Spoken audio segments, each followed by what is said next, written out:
اگر میں کہوں تو غلط نہیں ہوگا، میرے پیارے آقا کے پیروانوں، صرف مسلمان کہلانے سے آپ کو عزت نہیں ملے گی، بلکہ جب صحیح معنوں میں اپنے آپ کو اسلام کے سانچے میں ڈالو گے تب جا کر کہیں اللہ آپ کو عزت عطا فرمائے گا۔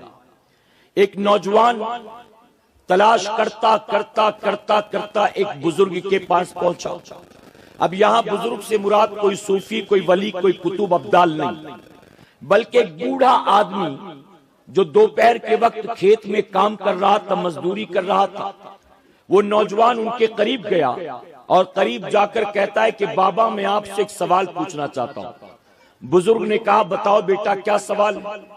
تو نوجوان کہتا ہے کہ بابا سوال سے پہلے میں آپ کو یہ بتا دوں کہ یہ سوال میں نے کئی لوگوں سے پوچھا ہے، ہر کسی نے اپنے اپنے اعتبار سے جواب بھی دیا، لیکن اب تک کوئی اطمینان بخش جواب مجھے نہیں دے سکا، یعنی میں کسی کے جواب سے اب تک مطمئن نہیں ہو سکا۔ میں آپ کو بتا دیتا ہوں کہ میرا یہ معاملہ ہے، اب اس کے بعد آپ کہیں اجازت دیں تو میں سوال پیش کروں۔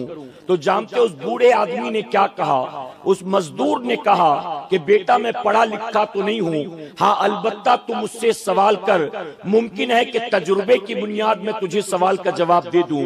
میں کسی مدرسے میں نہیں گیا، کسی دارالعلوم میں نہیں گیا، کسی اسکول کالج میں نہیں گیا، لیکن میں نے بڑی دھوپ چھاؤں دیکھا ہے، میں نے بڑا اتار چڑھاؤ دیکھا ہے، میں نے دنیا کے مختلف رنگ دیکھے ہیں، میں نے مختلف طرح کے لوگ دیکھے ہیں، تو ممکن ہے تجربے کی بنیاد تیرے سوال کا جواب دے دوں۔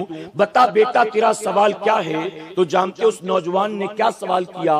وہ کہتا ہے کہ مجھے آپ بتائیں مومن میں اور مسلم میں کیا فرق ہے، یعنی مسلمان اور مومن ان میں فرق کیا ہوتا ہے؟ تو بزرگ نے مسکرا کر کہا بیٹا یہ سوال تو بڑا آسان سا ہے۔ نوجوان پریشان کہ جس کا اطمینان بخش جواب اب تک کوئی نہیں دے سکا۔ ایک بے پڑھا لکھا دیہاتی کہتا ہے کہ یہ سوال بڑا آسان، کہتا ہے بابا بتائیں اس کا جواب کیا ہے؟ تو جانتے اس بزرگ نے جو کہا تھا ہم سب سنیں اور دل کے نیا خانے میں جگہ دے، جو یہاں آئے ہیں وہ بھی سن لیں، جو اپنے گھروں میں موجود ہیں وہ بھی سن لیں، اور مردوں کے ساتھ جو عورتیں حاضر ہیں وہ بھی سن لیں۔ اس بزرگ نے کہا تھا کہ بیٹا سنو، جو اللہ کو جانتا ہے وہ مسلمان ہوتا ہے، اور جو اللہ کی مانتا ہے وہ مومن ہوتا ہے۔ تو دنیا میں جتنے بھی کلمہ پڑھنے والے ہیں وہ سب مسلمان، کیونکہ وہ سب اللہ کو جانتے اور وہ سب اللہ کی وحدانیت کا اقرار کرتے، وہ سب یہ دعویٰ کرتے ہیں کہ اللہ کے سوا کوئی عبادت کے لائق نہیں، لیکن مانتا کون ہے اس کی؟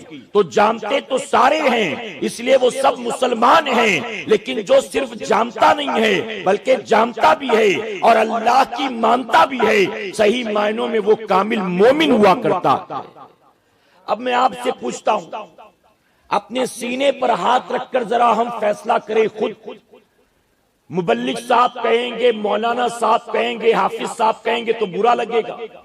آپ خود اپنے سینوں پر ہاتھ رکھ کر فیصلہ کرو کہ آپ مسلمان ہو کہ مومن، تو ہمارا ضمیر زندہ ہوگا، غیرت بیدار ہوگی، تو خود بخود اندر سے آواز آئے گی کہ ہاں ہم مسلمان ہیں، مومن تو نہیں بن سکے۔ میرے پیارے آقا کے پیروانوں، تو ہمیں صرف مسلمان بن کر نہیں رہنا بلکہ کامل مومن بننا ہے، اور اس لیے شاعر مشرق ڈاکٹر اقبال نے کہا وہ معزز تھے زمانے میں مسلمان ہو کر، وہ معزز تھے زمانے میں مسلمان ہو کر، اور تم خار ہوئے تاریخ قرآن۔